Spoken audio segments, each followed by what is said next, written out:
भूखा लौका तब देखा तो फिर नहीं जा हमर जता चांद निकल गई बड़ी भूख लगा था खाने का है ए भाई तन हे बू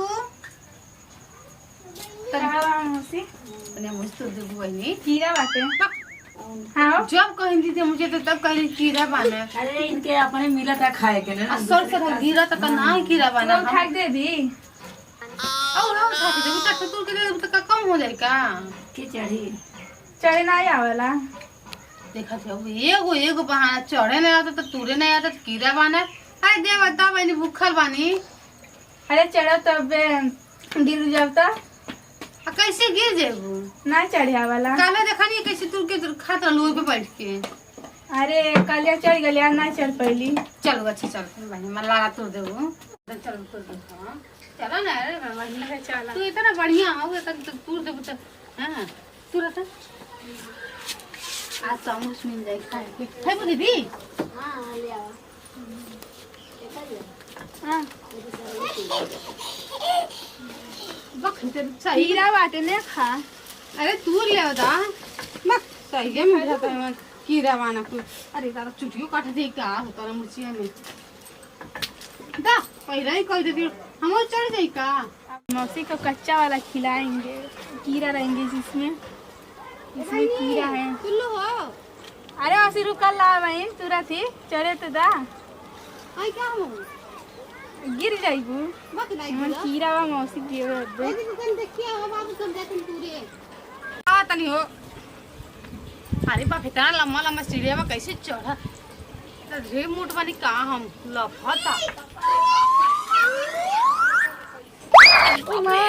अच्छा और मौसी गिरी गईली कब मना करत रही तब वो बाप रे कमर टूट गए अच्छा नहीं तो किदा भूखन के मारे जान निकल जाता रुकल रहा तू चढ़े बाबू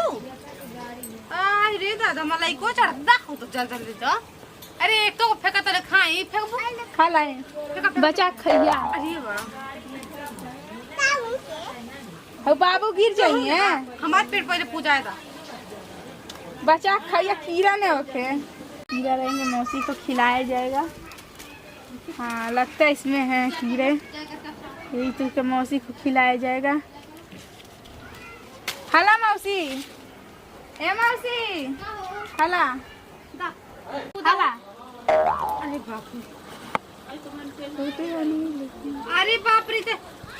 इतना कीड़ा बना को है मुर्ची में और चढ़ी बनी चढ़ी तो गिरलू नहीं मजा आई है। अच्छा तो तू के लिए खवाता दे दा खाला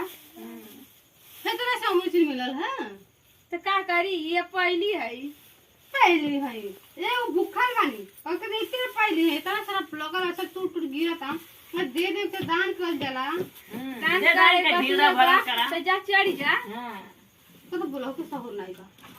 तो का करी अरे बहनी थोड़ा माँ ना इतना जब ना दे ना इनकर मायू ले दे हो लगे ना मन लगे तो खाई तो नहीं बा ना हो बेटा खाना लगा भरला ढीड़ा का नहीं भरब भरला देखिए बच्चा कीड़ा बाटे में आ तो बोल दे तो हमके लगा था सही की बन कर जाता हम सही तो एक हजार तो भूखले कौन फायदा बाकी ना इतना खाए दीगा बाका होता और भी ऐसा खाली 1 किलो खाइले बानी अरे तो 10 किलो खाइबू कम से कम नहीं कुछ तो सजवा ले 2-4 किलो अरे तो इनका तो चाहिए चला 10 किलो चूर के दे देना कीड़ा में बिन बिन कर जाके लेना जा कर ले तोड़े ना दुतला चढ़ जा झूठा कहले रहल कीड़ा बाना देखा चीटियां घुसल हो गई बिना खाले ना मच्छर कीड़ा काट लगला हमके हमरा कबू ना उम्मा लुल्लू बा अरे लुल्लू बा ना बोल ना बोल रिसिया आती रिसेट ना बोल जो हमरे खाया तो लुल्लू आ गला कीड़ा तो हमारे खाए तो नहीं लुल्लू कीड़ा ना बाबू कहता मेरे बारे में लुल्लू नहीं बाटे हाँ ऐसे ऐसे करे ना अरे नहीं बाप एक जा हां चूड़ियावा चूड़ी बेची आएगा सुनो रे देखा चल आगे बताओ ना लाल को चल तो ये बड़ा साइज दे फुसलियावत या तू कितना फुसलिया तनी हो हम धइले हई आ जालोन फुसलावत है फुसलावत जालोन तन तो पटा हम जा कहीं जाना जाने जा